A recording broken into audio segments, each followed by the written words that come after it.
Hey, everybody. Nice to see you. Today, I want to tell you a little story that I think is going to help you to stick with your healthy eating. It's all about the power of one. And my name is Ricki Heller. Hi, from rickiheller.com. And I help women on restricted diets learn to love their food again so that they can stick with it, lose their symptoms, and go on to live their very best lives. And I want to tell you about a friend of mine. This was many years ago. When she decided she was single and she decided she wanted to adopt a child, very exciting. But she had some weight to lose, and she had been trying to lose weight for, I'm going to say, decades, and just with, sort of varying degrees of success. Anyway, she decided that she wanted to be around for her daughter. And so she went on this quest to lose weight, but this time she did it differently.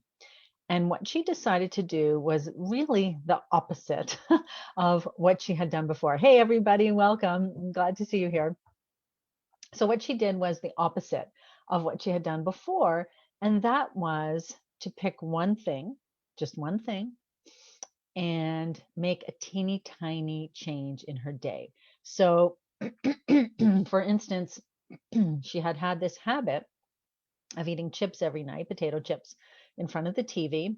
And she said that she was going to, instead of just taking the full bag of potato chips, she was going to pour a little bit into a bowl. So she wasn't even canceling the potato chips. She was still eating the potato chips, but she was just putting a serving in a bowl. And when that serving was done, she was going to stop eating for the night. And she did this, and now she started this. So the adoption process takes a very long time. I think it took about a year and a half total for her to get from the stage of the application to actually having her daughter home with her. So she actually began this about a year before she got her daughter. So she did the thing with the potato chips and changed it to a bowl, and that seemed to work. It was like, okay, I'm still getting potato chips. So there were no alarms going off in her brain. And she was happy. She was eating the potato chips that she loved. And so she did this for a few months until it became really just felt natural that she would only eat a small amount of potato chips. So then she said, okay, I'm going to pick one other thing. And what did she? Oh, yeah. So what she did was at that time, we used to have brunch in a restaurant, which I know some of you are doing again, but many of us are not yet.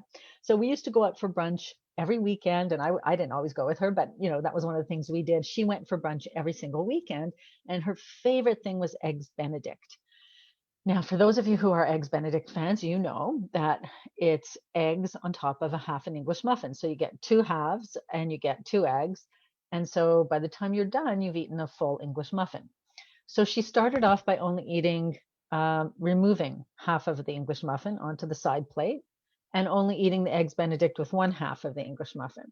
And that still felt okay, right? Because she got her English muffin, she got her eggs Benedict, she had the rest of the brunch, she was comfortable, she got to eat the food she loved.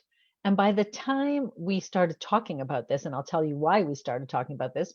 So, about 6 months later, when I asked her about this, she was already down to no English muffins. So she kind of did a keto thing without even knowing about keto at the time, because this was many years ago.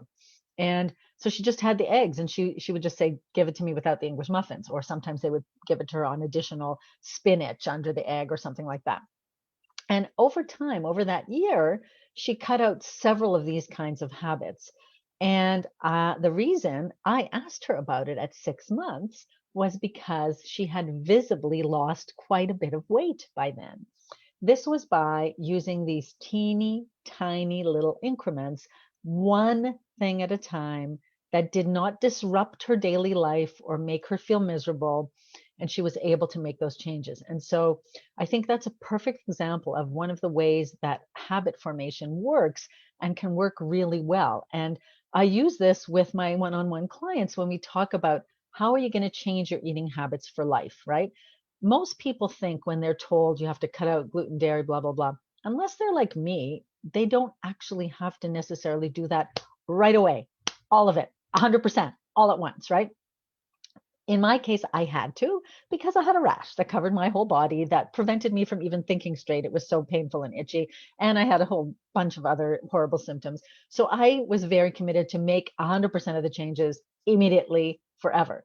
But for most people, if you're not completely overwhelmed by your symptoms, and I would say out of the hundreds of people I've worked with over the years, I would say maybe five of those women were at the stage that I was at, where they had no choice but to change everything right now completely. But most people have a choice. And if you have a choice, you want to take the slowest route possible, not the quickest route possible, because we know the way our brain works, we know the way human nature works. It's not going to stick unless it becomes ingrained in your life, habitual, something that you do forever. So I'm happy to say my friend lost all her weight. Not only did she look amazing, she felt so good. And because she adopted this daughter in her 30s, she had all the energy she needed. She was a bit worried about not having enough energy. She had all the energy she needed to raise her daughter and have a full-time job. She was kind of amazing, my friend. And her daughter is now quite a bit older and has turned into an amazing, amazing young woman as well. So, all this to tell you that she was able to make those changes one little tiny bit at a time. And what I'm suggesting is that you think about your own diet the same way. How can you find one thing that you want to change and implement that until it feels natural and then move on from there? I think we discount the power of one little thing. I have a friend, a guy who keeps, whenever we talk about money and he wants to save more money, but he just can't seem to do it. And I'll say, put away $1 a day, put away $10 a month. It can be as small as you want. And his response is always, "Oh, that's so little. That won't do anything. I need to save thousands of dollars." But the fact is, it will add up. And the same thing happens with your food. When I was newly separated and had no money, I decided I was going to save to buy myself a house. And I put away just a little bit of money every week. And after 3 years, I bought myself a house. So it actually does accumulate. And the power of that one building on itself over and over and over time, you're going to find the same thing happens with your food. So pick one thing, commit to it, stick to it, and do it. And you will see that the ripple effect will lead to so many other positive changes in your life. So I hope that's helpful. I wanted to tell you that the Stick With It This Summer workshop is coming up. It's coming up soon. Next Monday, we start on the 17th, and I would love for you to join us there. We're going to be talking about just this kind of thing.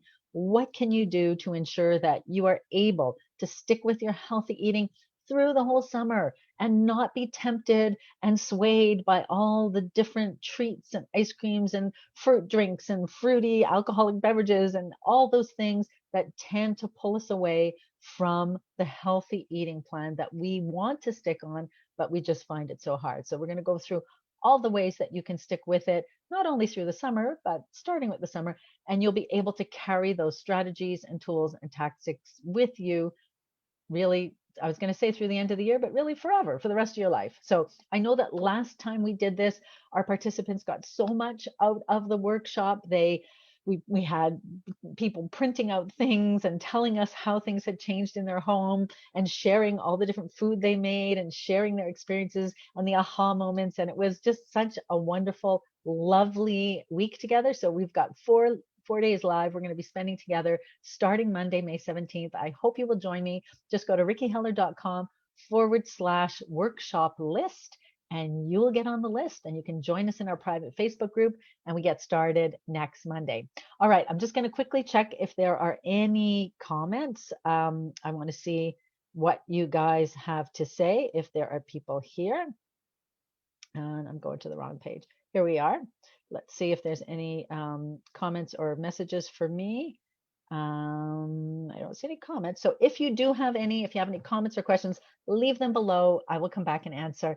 And I will see you guys next time. Hope to see you at the workshop too. Take care.